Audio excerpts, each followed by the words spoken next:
Looking for some new podcasts to listen to? Well, Rat Salad Review Network has plenty of shows to choose from.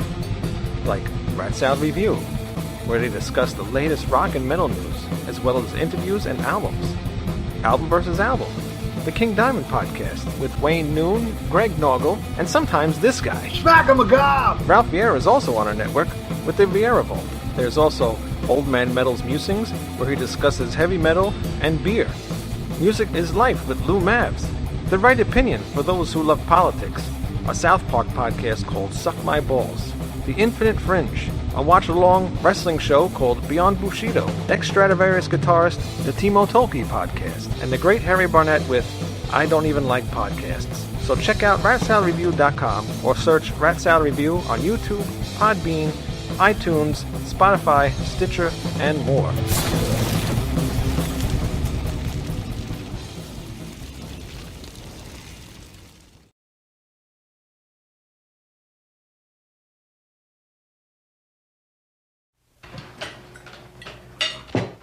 Pass the carrots, please.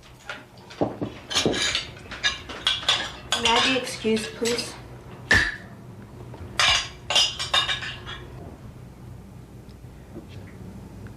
Yes, dear.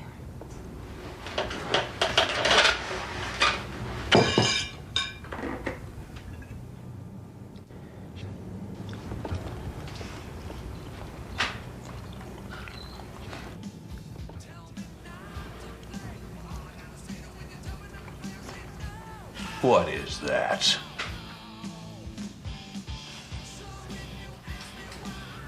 I know what that is. That's music. Douglas, see, please. He's just a child. Don't Douglas see me.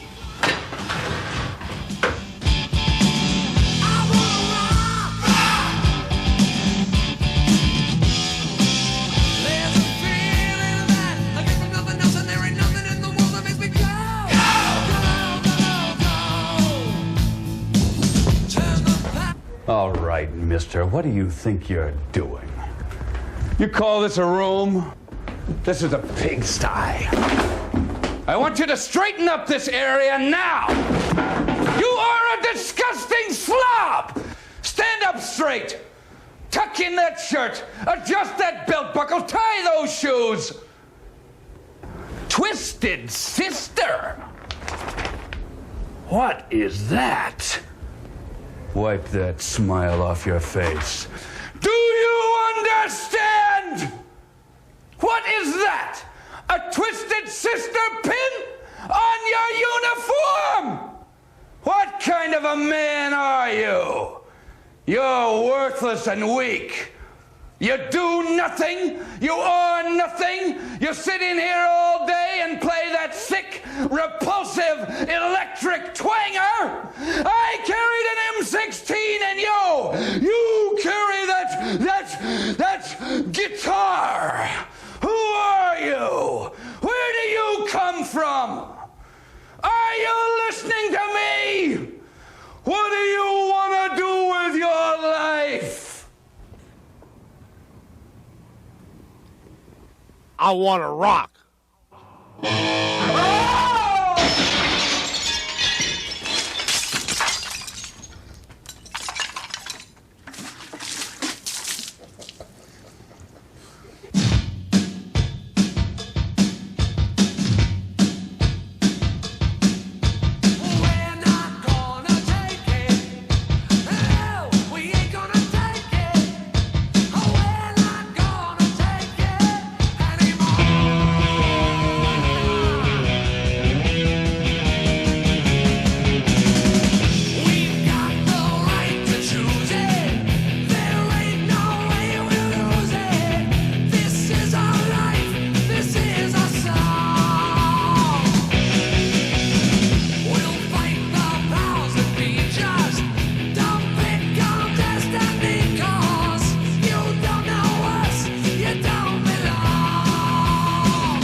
Atlantic Records label president Doug Morris was never behind Twisted Sister, as he didn't know how to market them. It wasn't until he saw that the band could pull their own weight when they sold over 100,000 records without any label investment.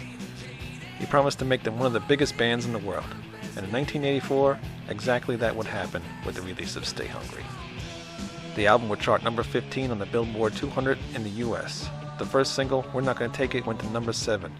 The other singles, I Wanna Rock and The Price, kept them in the spotlight, but it wasn't all happy times in the band during the recording of Stay Hungry. Tension started to rise when Tom Werman was picked to produce the album because Dee thought his stuff sounded too commercial and didn't think he would make a good album for them. They even clashed on the songs that would ultimately end up as the singles. Werman even suggested the band do cover songs from Saxon, who weren't as famous in the US. Dee also wanted to leave off the songs Hard Harrier and Street Justice because he had other plans for them, but Werman insisted they go on the album.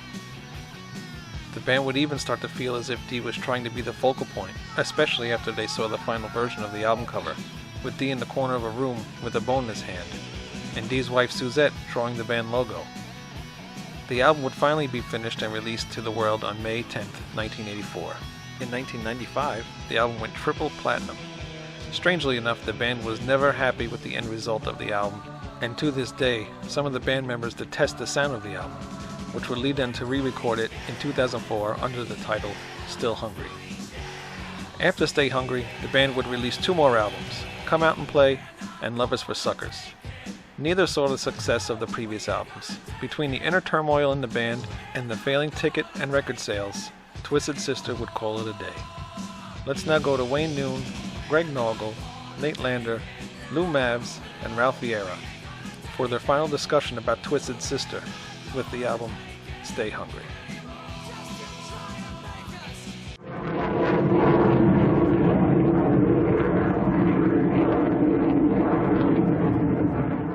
All right. Anyway, Twisted Sister. Third Twisted Sister album, Stay Hungry.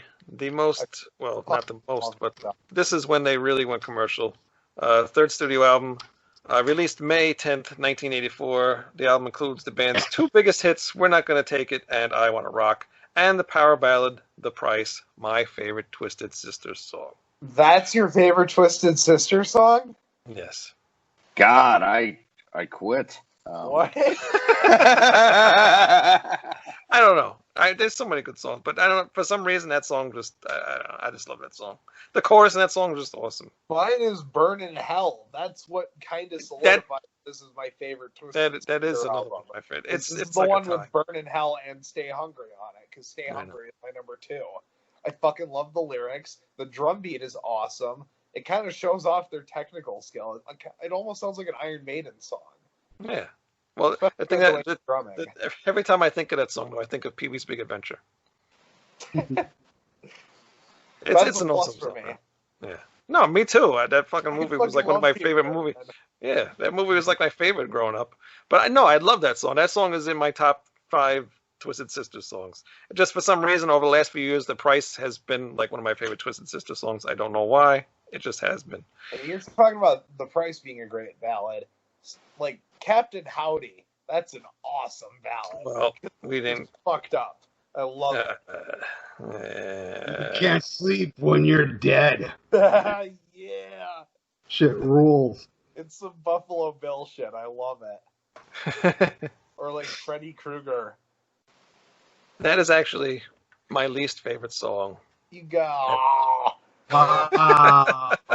Really? Captain Howdy? Yes. Boo. I do not like that song. Not And the reason why I do not like it, because it is just, I don't know. It begins kind of cool, and then it gets into the song. I mean, the story itself is a really cool concept. Yeah. But the song, when they finish the first half of the song and they go into the second half, it doesn't mesh well whatsoever. No, it really doesn't. It's just like it should have just been another song. Dee Snider screaming like random lines, like "You must set him free." I'm imagining him acting out every character in the scene. Yeah. Like there's 5 Dee Sniders on the set in different outfits. Well, did you ever watch the I movie? like that cool video. It's like the Jack Sparrow in Pirates 3, where there's like a million of them running the ship. Yeah. The entire jury's Dee Snider. Did you ever watch Strangeland? No, I'm not. Oh, you never watched Strange? You might want to watch that. Nobody's ever watched Strangeland? Yes, I have. I came very close to walking out of the theater watching that. I was extremely disappointed. The part where he fell off the tree and he said, "What a rush!" I was like, "Man, should I leave?" I wanted to love it because it's a song about Captain Howdy, you know. Right. Yeah. It's the character Captain Howdy Horteria. He's just busy, but I don't know, man. I wanted to like it so much, but I'm such a fan. I bought the DVD, which the DVD is good because of the commentary. It's funny, like errors. Back to the dog. Newspaper's not there. He's bringing up all the fucking errors of the movie. I don't remember what scene. But you know what? A lot of people love that movie, which is surprising. So, it's not terrible. Take my word for it. I enjoyed it. It's just a I B. just didn't like it. It's a B movie, so. It's A lot of nothing people special, didn't like but it. it's watchable. Yeah. But, of course, there's good songs. Stay Hungry is awesome. We're Not Gonna Take It's awesome. Burn in Hell, the best track. Well, second best track on this album for me. But it's one of the best tracks. Best vocal performance. Yeah, that I will agree with you, yes. I Want to Rock is cool. Oh, that's the other thing that bothered me with Captain Howdy and Street Justice. It ends that first half of the album, and then it gets into I Want to Rock. Those two just do not go together. Right, yeah, well. no. We're talking about, like, really doesn't. right, like, abducting. I forgot, the chorus of Cold Heart Street Justice is awesome. Yes, that is awesome. The second half of Street Justice. Especially with, like, what's going on in town right now. Yeah. Yeah, no, I like that part of the song. I just don't like the first half. But yeah, I Want to Rock coming after the song being talking about abducting kids and stuff like that. It just doesn't work. I think it's kind of funny. Maybe that's what he's singing when he's with the kid. Yeah. No. Don't Let Me Down. That's an awesome song. Not too many people talk about that song. It's all right. That's a deep track. They didn't play live on that tour. Yeah, I love that song. The Beast is okay. It is good, but it takes way too long. Yeah.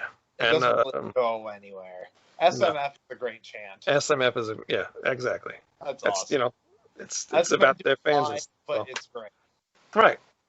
So, I mean, even though this album went way more commercial than the first two albums, it's an iconic album, from 1984. Yeah, it's commercial awesome. doesn't necessarily mean bad here. Right, exactly. And it's good. I must stress, Wayne's version is the version you should get. Avoid this 25th anniversary version. Oh, I have that one too. I think that's you have it. Wayne, yeah, I have one. I have. I have that one, and then I have the Still Hungry one too. But you can't hear it. The main one is the level's so low, it's ridiculous. Oh God, I hate that. Yeah, this is a copy of. Yeah, they ruined it. What's the fucking fourth Anthrax album? My copy of that is really fucking low level. State of Euphoria? Euphoria. I can never remember the fucking name of that album. But anyway. The IJ turned literally my volume all the way up to fucking hear it. Oh, and then also one last little tidbit thing I showed you guys earlier. But I had the whole album signed by the whole band, which I got to meet when they did the the tribute album or whatever, and they were signed albums. And what the funny thing about was getting it signed was, I don't know if Lou, you probably remember because you're on Long Island, Slip Disc. I've been there. Yeah. Oh, you've been there too, Ralph? I got Priest in the East there. Oh, really? Jesus Christ Unleashed in the East with bonus tracks before they re-released their bonus track back in the 90s. I went to Slip Disc. Yeah. Oh, wow. Yeah. But when I found out about the store, it was like way too late because maybe like 5-6 years later, they ended up closing the store down. Oh. But yeah, that store was fucking awesome. But that's where they had the meet and greet, and they were sitting behind the counter or whatever. And at the time, I was in the band. Lou remembers Phoenix Rain, and I brought my demo with me and I handed it to D, and he looks at it and just goes, "All right, thanks." And then I would imagine he just threw it away in the garbage after he left there. But it was cool. It was cool to meet them and get their autographs and everything. And they were fairly nice. I didn't really chit chat or anything with them, but they kind of didn't seem like they wanted to be there, but it was still cool to get the album autographed, you know. Actually, the first band I ever met. Hey, the fact if they don't want to be there and they're still going through the whole thing, I can respect that. Right, yeah. Because I'm sure they got weren't. other shit to do. Yeah, I'm sure. All right, who else wants to talk about Stay Hungry? I don't know. Who's Cool next? album. Lou? I love it. You want to go, Lou? Oh, cool. Thank you. Oh, before I do that, Ralph, one thing I wanted to mention about Strangeland. I know, like me, you're a fan of the band Carnivore. Their original guitar player, Keith Alexander, was actually the technician specialist on body modification and suspension for Strangeland. So, shout out to Keith. Rest in peace. Nice patch. Yeah. Talked about it. He talked about that. That's the insert art for the tape. So I love the album, and even though I don't want to say I'm burnt out on it, but it's like I've listened to the album enough where it's like every song I can repeat in my head without listening to it.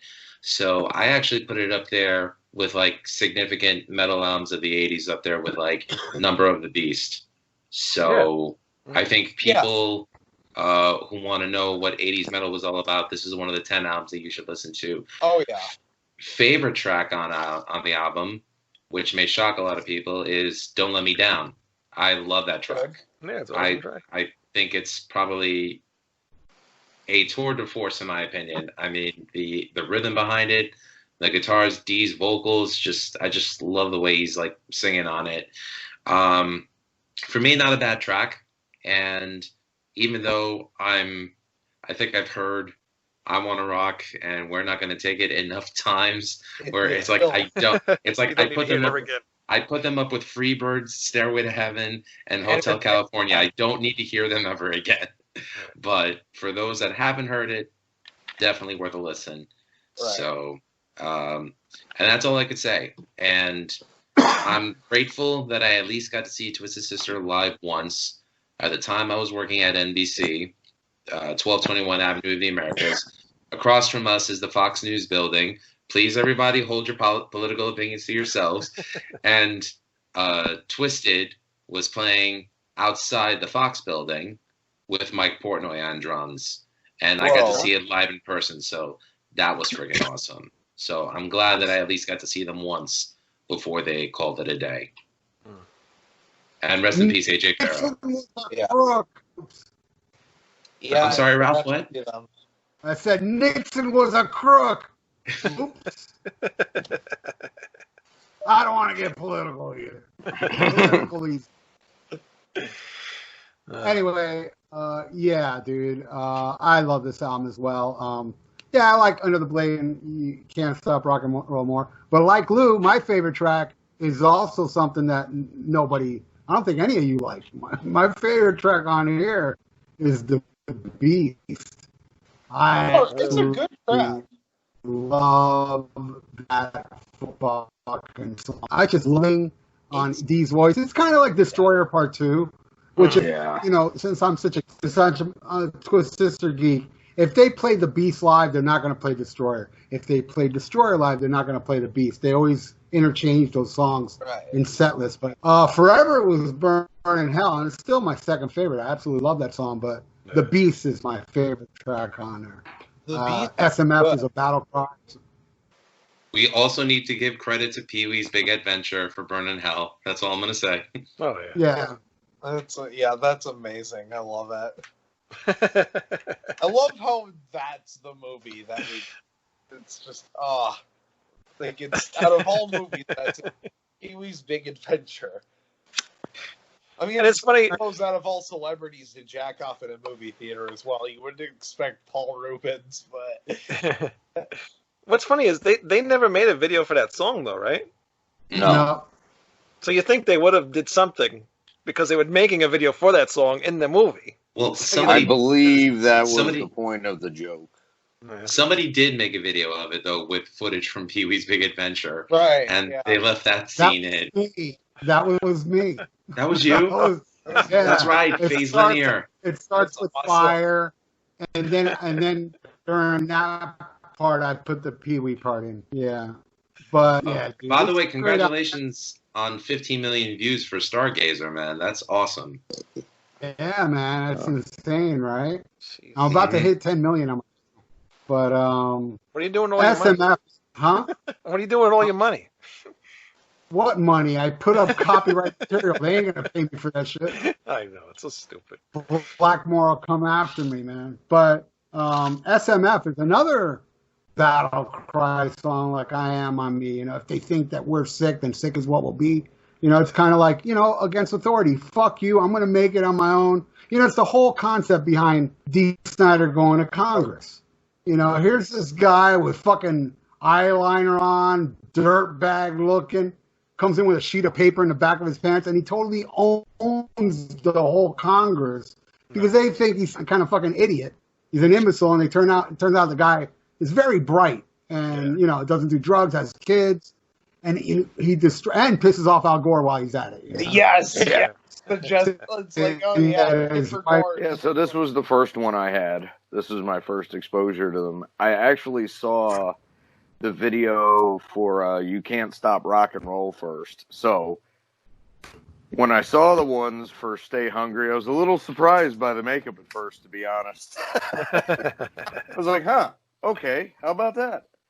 But yeah, love the record. This was a real gateway one for me. I just like the first two a little bit better because they're rawer, but really you can't go wrong with the first three albums. I mean, but look at the first video. Oh God, for Stay Hungry. What we're not going to take it. Yes, a very iconic video with the father in the beginning and yelling at. Oh yeah, I mean Niedermeyer. Yeah, I mean that's that's a classic video. Yeah. I love that vibe of that classic 80s. Dude, I love when they were interviewing him about them getting in touch with him for that. Because they thought he'd be, like, booked and in a bunch of movies. He's like, I'm living in this fucking adobe hut down in South America. And I was like, come to New York and do a music video. Fucking A, of course. Mark Metcalf. Yeah. The only other film I remember him from, other than Animal House, was One Crazy Summer with John Cusack. And I remember him being on Seinfeld and on Buffy the Vampire Slayer. But other than that, I don't know what else he's done. Fucking love Animal House. I don't know. But he's Niedermeyer. That's all that's important. And he's the dad in the Twisted Sister videos. And of course, for college shirt. And of course, for I Wanna Rock, they brought in Flounder. Yep. Perfect justice. Only they could have gotten John Belushi. That would have been awesome. He was dead. I know. Yeah. I was gonna say the words "if only." Yeah. Proceed that. You know, with the next album, I read this because I got Dee Snider's book, a really good book. Pass Me the Mic, it's called. They weren't going to use Bobcat Goldthwait. Who they were going to use was the guy from the Warriors. The Warriors, come on and play. David Patrick Kelly. But he refused to do it because he didn't want to be typecasted. And Dee Snider says in the book, guy doesn't want to be typecasted, but he shows up in Commando with the same name as he had in Warriors. You know? You're a funny guy, Sully. I like you. So I'm going to kill you last. I always say that to people that fuck with me on Facebook. You're funny, man. I'm going to kill you last. I just love that line. I lied. And then just when they least expected. I actually saw him on Broadway once. He was very nice. He signed my playbook. It was a musical version of the movie Once. We took my mother-in-law for her birthday. Right. He was one of the main characters on Twin Peaks. That's what I know him most from. Yes, he was the brother of... Jerry. Brother.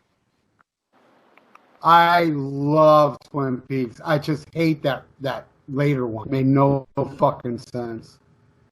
I love David Lynch. I liked it. Film director, if I'm going to be honest. I like the first... That 90s Twin Peaks was fucking phenomenal. I even liked it.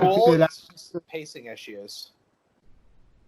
I thought it got really interesting after they killed Laura Palmer, but that's when people stopped watching. But it got really whacked after that, you know. Well, they should have never made Lynch say who killed her, because that was the whole purpose of the show, was trying to figure it out. And it killed the series, actually. I mean, after they found out, it killed it. And boy, I didn't know who it was. I was shocked when I found out. I didn't see it coming. You know, there was so many suspects through the whole fucking show. You just ruined it for me. I never got to finish watching that show. I didn't say who killed. You've had 30 years. Quit your bitching. I started watching it on Netflix and I just never finished it. All right, getting back to Twisted Sister. What? Here's a question to ask about the album. So the original album cover was supposed to be all 5 members, correct? Yeah. And then what happened was the record label just decided to put the cover of D with the bone on it. And I heard the other 4 members were very resentful of that. It's much more powerful with D's solo. I've seen the other pictures, though. They definitely made the right decision. I understand why they might have been a little pissed off on being cut off the cover, but... Oh, yeah, because it made D the focal point of the band. Which he is, kind of. Yeah, exactly. If he wrote all the songs anyway, it's not really inaccurate. It's like putting old Ozzy on the front of the cover. It's like... Yeah, but it's not called D. Snyder. You know, it's not called Snyder. It's called Twisted Sister. Yeah, but at least D's writing his own songs. Exactly. That's it. He's writing all the music. It is D. Snyder. Right. You don't call Megadeth the Dave Mustaine experience. Although D. Snyder is not the original vocalist for Twisted Sister. No, that's kind of funny. It's kind of like Judas Priest or Rob JJ. Yeah. JJ's the only original member. Yeah. But all the credit in the world to Twisted Sister for being the one band to say we're breaking up, and they stuck to it. Yep. Yeah. True. Anybody got anything else? I would like to plug something that every Twisted Sister fan should have if you don't. The North Stage 82 show. It also brings the New York Steel, the 9/11. But this show, the 82 show, is right before they flew to England to record Under the Blade. And it's so brutal. This is like at their most rawest, doing all the fucking Under the Blade songs, very raw, and they were like, this is the last time you're going to see us, you know, we're going to England, and we're going to record our first album, and this was their farewell show with like 10 years of club gigging, and it was professionally shot, really well done. I highly recommend this DVD package. Double live, new North Stage 82, New York Steel 01. I highly recommend that. And for those that don't know, the early stuff is, and I had D sign this too. They have 2 CDs called The Early Years, which has all the songs that they recorded on singles and 45s back in the club days. This Club Days Volume 1 and Volume 2 are great. And the last thing I want to promote is, I thought this was a very underrated band, was Widowmaker. Oh, yes. Yeah. Which was... Especially the first album. I mean, most people love the first one more, and I do love this one. But I really like Stand By For Peace. I thought this was much heavier, fucking awesome album right here. Thank you, Ralph. I agree. Finally, somebody fucking agrees with me. I love Stand By For Pain. The first one's good, but dude, Stand By For Pain is fucking heavy. Really, I like the double album too. And, you know, Al Pitrelli's amazing. D. Snyder's. Oh, okay. Snyder's new solo album. It's actually all right. His voice. Oh yeah, I have it on vinyl. The last one for the Love of Metal. It's okay. I like side 1. Side 2 is like whatever. I don't know. His voice has just aged really well. Is what really surprised me. Oh, another thing. I think man. I mean, he's still... another thing I didn't think about before. D. Snyder on Long Island, he had his own radio station, not station, but his own radio show. The House of Hair, I think it was called, right? No, wasn't it RCN? No. The name of the show was The House of Hair. Yes. And a couple of friends of mine, we were all listening to the show, and a couple of friends of mine, we were huge Halloween fans. I still am, obviously. And D. Snyder never heard of Halloween before, and they kept bugging him to play Halloween, play something by Halloween. Never heard him. They didn't even have a Halloween record or anything at the station. So my friends, they drove all the way to the station, wait for D, to meet him outside or whatever, and they met him and gave him a Halloween record to play, and they talked to him or whatever, and then he ended up playing one of the Halloween songs on the radio. So I thought that was kind of cool. That's cool. Nice. Yeah. Speaking of radio, he basically was the reason MTV kind of succeeded at first. I mean, he started up Headbangers Ball, right? Yeah. Yeah. Which wasn't what it was originally. Well, when D hosted it, it was called the Heavy Metal Half Hour. Yeah, but Heavy Metal Mania. Right. But that became Headbangers Ball. Two things I'll say. Number one, watch Born in the Basement, the documentary done by Rat Skates. Yep. Formerly of Overkill, because they credit D and Twisted Sister for being the impetus for why Overkill in their early days were as active with the audience. They give all the credit to D. I thought that was really cool. The costumes. And the costumes, this is true. Really more the stage presence, like D constantly doing the fist pumping. And that, and I also want to say, go on YouTube and also check out Twisted Sister's cover of Neon Nights from the early 80s. Freaking amazing. Oh, I never heard of that. Yeah, I know check they that did out. Hellbent Leather. Something very, very rare, and I have this. I bought this from I remember that. Desperado. This is Dee Snider's band with Clive Burr from Iron Maiden. Oh, cool. Yeah. It's not that great. There's some songs that ended up on Widowmaker.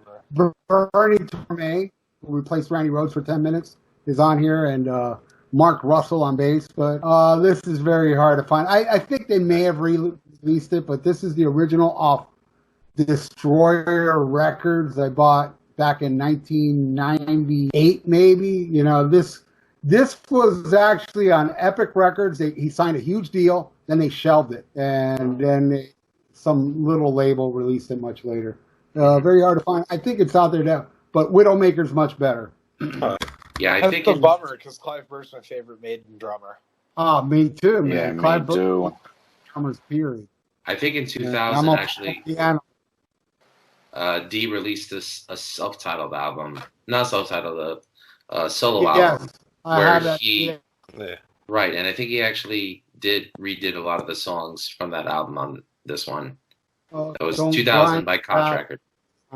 Don't Grind the Bastards Down or something. I have that as well. Mm-hmm. Now, when Twisted Sister broke up, or even after the next album, what the hell is the next album called? Come Out and Play. Come Out and Play. Suckers. Lovers for Suckers. The original band wasn't even on that album. Did they go to other bands or anything, or they just disappeared? Yeah, well, Love Is for Suckers was a solo album, and then the record made them change it to Reb Beach, who played in Winger, was the guitar player on Love Is for Suckers. Yep, and Kip Winger played bass. There you go. Yeah, and Joey Franco on drums. Yep. So did the I other members actually just really like disappear? that album. I like that one better than Come Out and Play. Yes, no, that is a better album than Come Out and Play, but because I actually like Hot Love and Wake Up the Sleeping Giants and Awesome. Yeah, that's a great song. Dude, that's a the great title track too. Yeah. In songs in there. In terms of the bandmates, I think Eddie Ojeda actually went towards teaching guitar and producing. I don't know what JJ French was doing before he started managing Seven Dust. I want to say AJ went back to Cities. I could be wrong. He did. And I think that Mark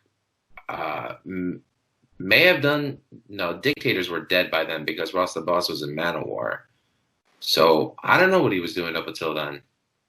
I don't really think he did much of anything after they broke up the first time. That was one thing I always remember about watching interviews and documentaries with them, is up until 2001, he seemed really fucking resentful about the whole Twisted Sister thing. didn't want to fucking talk about it. No. Yeah, And, right. the behind the music, he said he wanted to murder D. Snyder. Yep, Mhm. yeah, I remember that. The funny thing Maybe is when he should write more music then. the funny thing is when they did actually finally reunite, and most of them did get back in their makeup. Mark Mendoza is like the only one that really never got dressed up, and I always thought that was kind of odd. Yeah. Yeah, You know? that is true. Although, I could see why he didn't, because it's just kind of weird at just this point in time and his age, but, But that's it for the Twisted Sister, the first 3 albums. If you don't have them, go buy them, and please, like we've mentioned many, many times, make sure you buy that secret version on vinyl of the Under the Blade album, or the Eagle Rock version, which has the extra bonus DVD on there, which is really cool. And don't ever mention Crocus in front of D. Snyder. Krampus. Oh, yeah, that's right. Krampus. Yeah. Don't do that. He has a point. And if you don't know the story, please go look it up, because it's late and we're done and we're tired. And that's all I got to say about that. Play it Sure, it's like loud, no mother- padding. My ass is killing me. Let's go. Smack 'em a gob. That's right. Thank you very much, Ralph, for coming on the show. Really Thanks for appreciate it. having me. We will see you again on the King Diamond Show. Lou, Right thank on. you very much for coming on. Check out Lou, Music is Life. He's on Thank our you for having network. me. I'll be on his show. Yep. Thank you, Nate. Lou. Thank you, Dr. Fuck. That's right. And yes, you Thank can find you. all Dr. Fuck's shows. VR Vault is on our network, but also check out Almost Human on YouTube and all Ralph's stuff. And Nate, he's got. Follow my at Major M Band on Twitter. Follow me at Dumb Punch Man. That's right. Follow him. I don't have any other things to plug. Nope, thank God, except for Whole life yourself. right there. That's right. And Greg, you got nothing, and I got nothing. Yeah, Besides. I don't like to be bothered, so fuck off unless you want to watch the show. Nothing. Everyone send Greg a friend request on Facebook. Nothing. Oh, I got nothing but for sale. Yeah. Oh, I'm not worried about that. I don't see anybody sending me friend requests. But please, please send Greg a friend request. yeah, please send Greg a friend request. But actually, me and Greg did a show, and we didn't really get to promote it at all. But Greg's first Frank Zappa show was a few weeks ago, so please go check that out and let him know what you with think about dirty it. little lips. Yes, that is the name of the show. Better one coming up, because that was kind of off the fly. Yeah, it was impromptu. If you like it, or if you're into Zappa, let me know. Yeah, leave some comments on that show. So we will see you guys next week. RatSoundReview.com. Go buy some shirts. We have them all on sale. And we will see you next time. Goodbye. Cheers.